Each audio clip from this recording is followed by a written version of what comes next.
형통하리라. 무슨 일을 만나든지 만사 형통하리라. 나의 갈 길 다가도록 예수 인도하시니, 어려운 일 당한 때도 족한 은혜 주시네.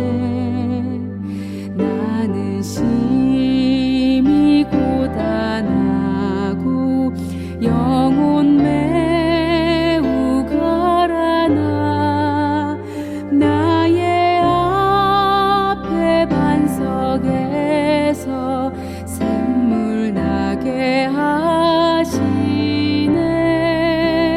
나의 앞에 반석에서 샘물 나게 하시네.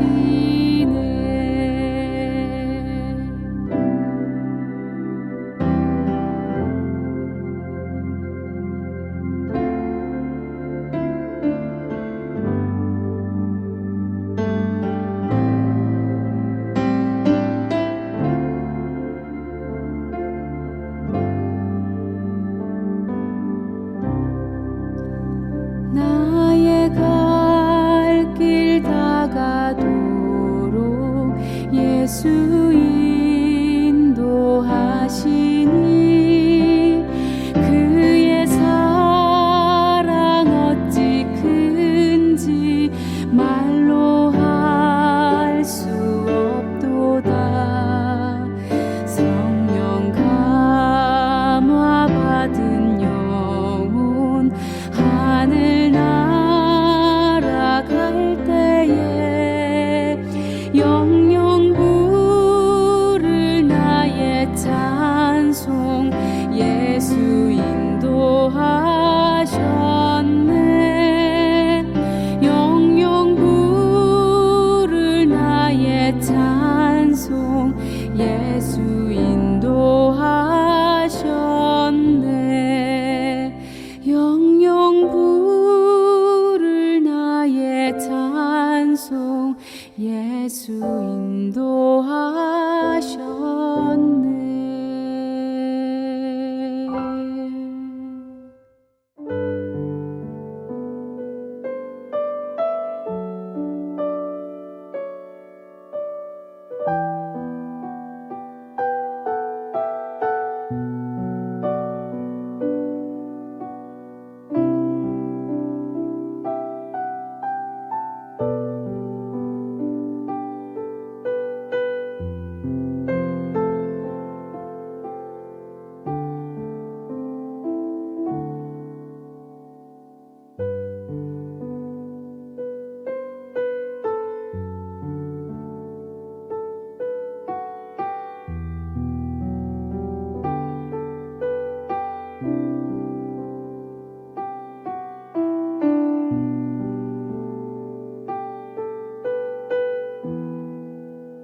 46장과 47장에서 하나님은 바벨론 제국에 대한 불편한 심기를 드러내시며 심판을 예고하십니다.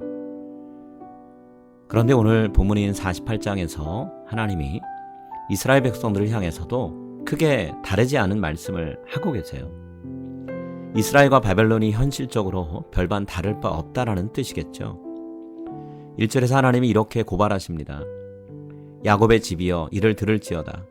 너희는 이스라엘의 이름으로 일컬음을 받으며 유다의 허리에서 나왔으며 여호와의 이름으로 맹세하며 이스라엘의 하나님을 기념하면서도 진실이 없고 공의가 없도다. 이스라엘 백성은 하나님의 말씀에 귀 기울이지도 않았고 순종도 하지 않았습니다. 그들은 하나님을 향해 완고한 자세를 유지하며 살고 있습니다. 4절과 8절입니다. 내가 알거니와 너는 완고하며 내 목은 쇠의 힘줄이요 내 이마는 노시라.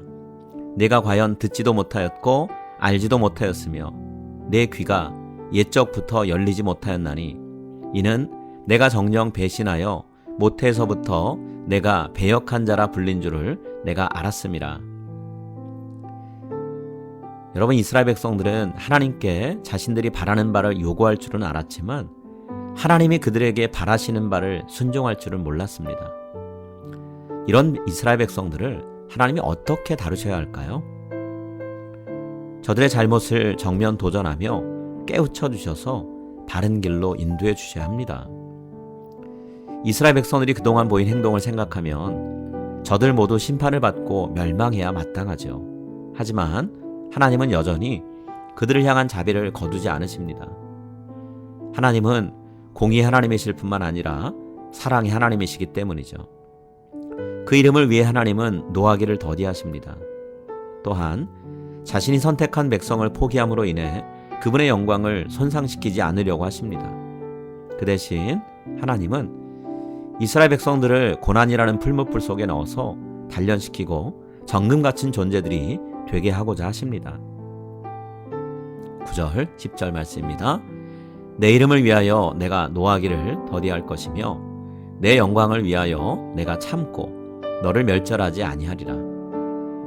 보라, 내가 너를 연단하였으나 은처럼 하지 아니하고 너를 고난의 풀무불에서 택하였노라. 하나님은 이스라엘 백성들은 물론 우리들에게도 항상 돌이킬 수 있는 기회를 주십니다. 우리에게 다시 주어지는 기회는 하나님의 성품인 자비로움에 근거한 것입니다. 결코 우리가 과거에 잘한 것 때문에 주어지는 보상이 아니죠. 이스라엘 백성들처럼 우리도 항상 하나님을 실망시키고 배신하며 살아갑니다.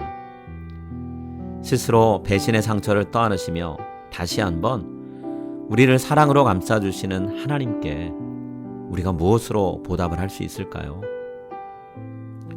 하나님의 품에 안겨 그 사랑을 누리고 하나님의 이름과 영광을 위해 사는 것이 아니겠습니까?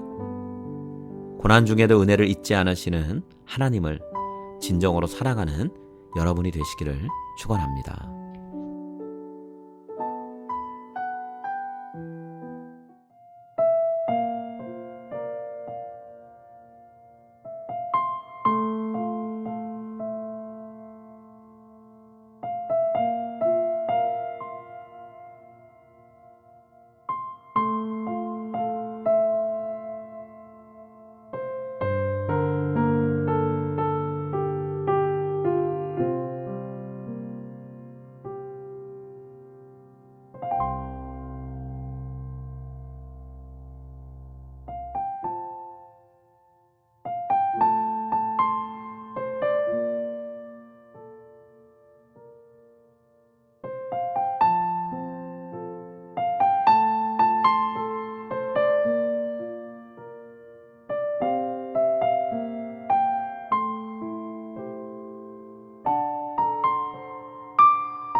하늘에 계신 우리 아버지여, 이름이 거룩히 여김을 받으시오며 나라가 임하시오며 뜻이 하늘에서 이루어진 것 같이 땅에서도 이루어지이다.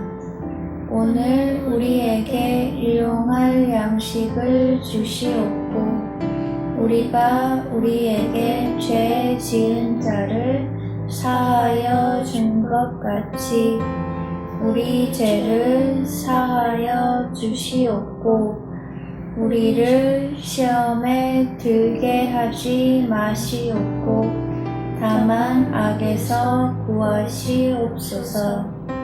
나라와 권세와 영광이 아버지께 영원히 있사옵나이다. 아멘.